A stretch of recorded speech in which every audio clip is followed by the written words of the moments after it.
Hey folks, welcome back. This week we're going to talk about MMOs. Why? Because every week James is getting emails asking two questions. Why do all modern MMOs fail? And what do you think the future of MMOs is? Well, those are good questions and there's no time like the present, so let's do this. Those two questions are pretty intimately tied, but let's start by tackling the first one. Why do modern MMOs fail? Short answer, because no one's thinking outside the box. Longer answer, well, it has a lot to do with psychology and business, so, buckle up. The principal reason that MMOs fail today is money. You know how much it costs to make one of those things? $60 to $100 million. With that kind of money, you could buy a video game every 10 minutes for the next 20 years and never run out. If you carried that much money around in $1 bills, it would weigh slightly more than a walrus. For most studios, a gamble of that size is a life-or-death risk. Almost no independently funded studio has the capital on hand to even attempt a venture like that. That means that everybody who's making MMOs has to answer either to a publisher or a group of investors. Investors want to know that they're investing in a company, not a project, because individual games tend to be very hit or miss, and they don't provide the kind of long-term stability most investors are looking for. This leads new MMO studios to try and develop multiple games at once, or create a web portal, or start publishing games before they've even finished developing their first product. And while that might make sense on paper, in reality it's suicide for a starting developer. Investors will eventually become more savvy about the game world, but the way things are now, MMO developers are having to split their resources and their focus in order to appease those investors, and the result has been a pile of shoddy products and cancellations. Alternatively, MMO developers can work with larger publishers to get the funding they need, but the large publishers tend to be conservative when it comes to game design. Historically, they've preferred to reskin game types that they know will work, rather than trying to push the envelope. And as much as we love to push innovation here, I have to admit it's a good business policy.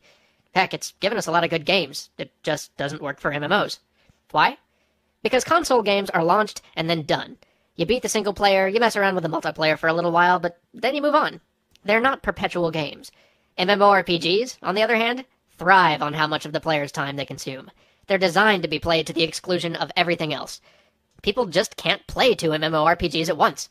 Besides, MMOs are perpetual by nature. They're continually being updated and expanded, creating an effectively illimitable amount of content for the player to explore. Couple that with the social bonds that people form in these games that keep them from leaving, and you have a very limited market. You see what I'm saying? Let me put it more simply. World of Warcraft is enormous. It owns everything.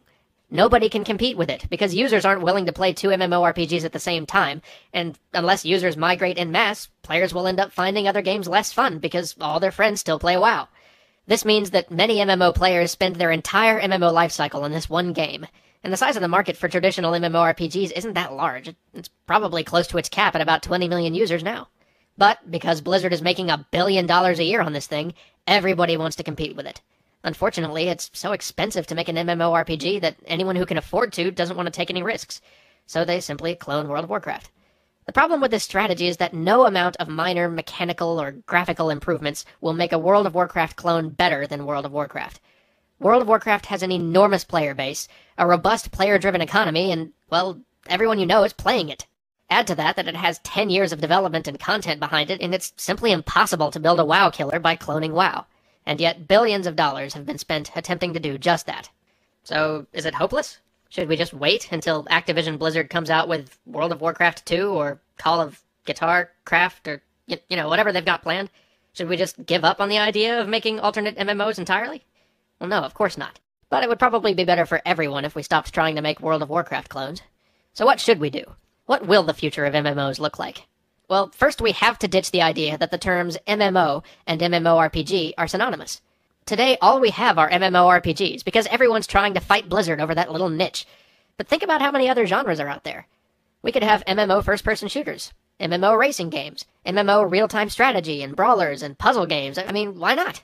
Why don't we see any of these things around? Well, I guess we kind of do. I mean, we can see the first hints of the future of MMOs by looking to some Korean games like Cartwriter or Combat Arms, or smaller Western productions like Puzzle Pirates or Shots Online. In the next 10 years, I think we're going to start seeing the MMO brought to every genre. Why? Because they don't compete with World of Warcraft, and they are much less expensive to make. A lot of those sorts of games wouldn't need the enormous 3D worlds that we've come to expect. Because they aren't RPGs, these games could get away with smaller, shared hub areas and private rooms for most of the social interaction, way cheaper than building a big-ass 3D world.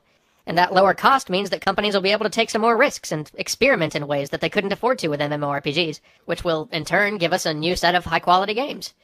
We're also going to see social games blossom and evolve. You might argue that Farmville isn't an MMO yet, and certainly isn't that deep, but the next generation of social games will start to blur the line between themselves and web-based MMOs. But I have a feeling that most of you are still kind of wanting to know what will happen with MMORPGs specifically.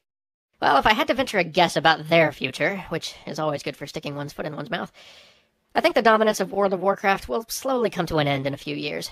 Of course, by then Blizzard will probably have released some new MMO to pick up the slack, but there will probably be enough players who got their first taste of MMORPGs through WoW and are ready to move on to something a little different. At that point, the landscape may open up enough for a few smaller MMORPGs to get a foothold, so long as they aren't just World of Warcraft 2 clones. I think one trend we'll start to see will involve more uncharted worlds where all of the players play in the same space, kind of like EVE Online. I think we'll start to see more emphasis on story, too, eventually graduating to player-driven storylines. We'll start to see a few ventures into user-generated content, which will meet with some limited success, and a strong trend away from subscription-based gaming. At first, these games will likely move to microtransactions via in-game purchases, and eventually evolve into more mutually beneficial systems, such as, watch this ad, get some credit, or allow us to use 3% of your CPU to crunch data, and you can play for free. We'll probably also see a lot more and a lot better web-based MMOs, and last but not least, we'll see the first attempts to cross over between MMOs, the web, and reality. Your future games might end up sending you on quests to the local Starbucks, or to alternativerevenuestreams.com. Potentially tacky? Yes, but it could be used in some interesting ways. As you can see, there's still a lot of room for the MMO model to evolve and grow, and it's going to be pretty exciting to watch it happen. But I think we're out of time for now. Until next week, feel free to email us your questions, thoughts, comments, violent assertions, misspelled accusations, or undying praise. You can find our email address in the closing credits. Your questions will help us to pick future topics, so send us some emails. Later.